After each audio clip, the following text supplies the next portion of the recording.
எல்லோருக்கும் வணக்கம் நேயர்களே. இன்னைக்கு இந்த வீடியோவில் ரொம்பவே முக்கியமான ஒரு தகவலை பற்றி நம்ம தெரிந்து கொள்ள போகிறோம்.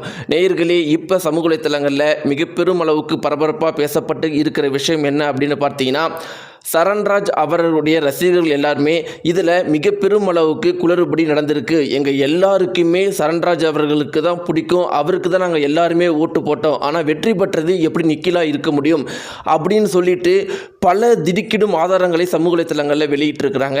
அந்த ஆதாரங்கள்லாம் என்ன அப்படிங்கிறதையும், இது குறித்து சரண்ராஜ் அவர்கள் என்ன சொல்லியிருக்கிறாரு அப்படிங்கிறத பற்றியும், உண்மையாலும் குளறுபடி நடந்திருக்கா சூப்பர் சிங்கர் ஃபைனலில் அப்படிங்கிறத பற்றியும் தான் இந்த வீடியோவில் நம்ம தெரிஞ்சுக்க போகிறோம். நேயர்களே, வாங்க வீடியோக்கு போகலாம். நம்முடைய சேனலுக்கு நீங்கள் புதியவராக இருந்தால் மறக்காமல் சப்ஸ்கிரைப் பண்ணிடுங்க. நேயர்களே, சூப்பர் சிங்கர் 11 மிக பெரும் அளவுக்கு வெற்றிகரமாக நம்முடைய தமிழகத்தில் நடந்து முடிந்திருக்கு. சூப்பர் சிங்கர் 11 நம்முடைய தமிழகத்தில் ஓடாத வீடு அப்படிங்கிறது எதுவுமே கிடையாது. அனைத்து வீட்டிலையுமே இது இந்த ஒரு சூப்பர் சிங்கர் 11 ப்ரோக்ராம் மிக பெரும் அளவுக்கு வெற்றிகரமாக நடந்து முடிந்திருக்கு. எல்லாருமே இதை பற்றி பேசுகிறாங்க. இதில் வெற்றி பெற்றது யார் அப்படின்னா நிக்கில் அவர்கள். ரன்னரப்பாக வந்தது சரண்ராஜ் மற்றும் தீக்ஷனா.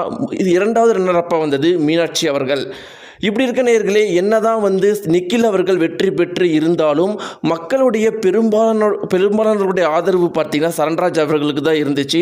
அது மட்டும் கிடையாது, மிஷ்கின் போன்ற மிகப்பெரிய பிரபலங்களுடைய ஆதரவு, யுவன் சங்கர் ராஜா, இளையராஜா, இப்படி மிகப்பெரிய அளவுக்கு ஜாம்பவான்களுடைய ஆதரவும் பார்த்தீங்கன்னா சரண்ராஜ் அவர்களுக்கு தான் இருந்தது. ஆனால் கடைசியில் வெற்றி பெற்றது என்னவோ நிக்கில் அவர்களாக இருக்கிறாங்க. இது மிகப்பெரும் அளவுக்கு கொதிப்பை பல பேர் மத்தியில் ஏற்படுத்தி இருந்துச்சு.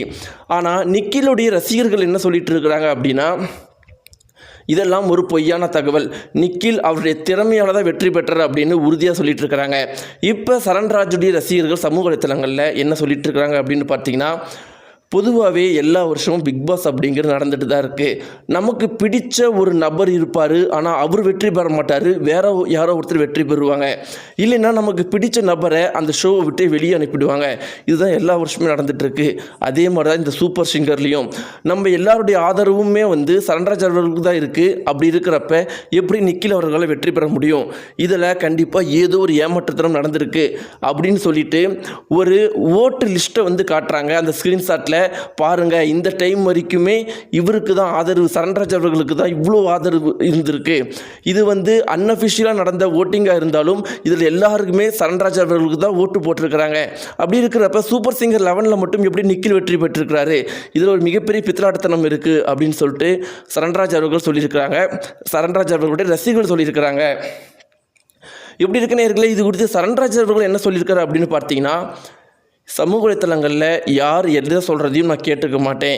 என்னை பொறுத்த வரைக்கும் நிக்கில் அவர்கள் மிக பெரும் அளவுக்கு திறமையாக பண்ணார். அவருடைய உழைப்புக்கு கிடைத்த வெற்றி தான் இது. அதை நான் கொஞ்சம் கூட கொச்சைப்படுத்த விரும்பலை. அவர் கண்டிப்பாக மேலும் மிகப்பெரிய அளவுக்கு முன்னேறுவார். நானும் கண்டிப்பாக உழைத்து இன்னும் மிகப்பெரிய அளவுக்கு முன்னேறுவேன் அப்படின்னு சொல்லியிருக்காரு. நேயர்களே, இந்த ஒரு வீடியோ பற்றின உங்களுடைய கருத்துக்களை தெரிவிங்க. நீங்கள் யாருக்கு ஆதரவு தெரிவிக்கிறீங்க? நிக்கிலுக்கா, சரண்ராஜுக்கா? உங்களுடைய ஆதரவு யாருக்கு அப்படிங்கிறத மறக்காமல் கமெண்ட் பாக்ஸில் தெரிவிங்க. நன்றி.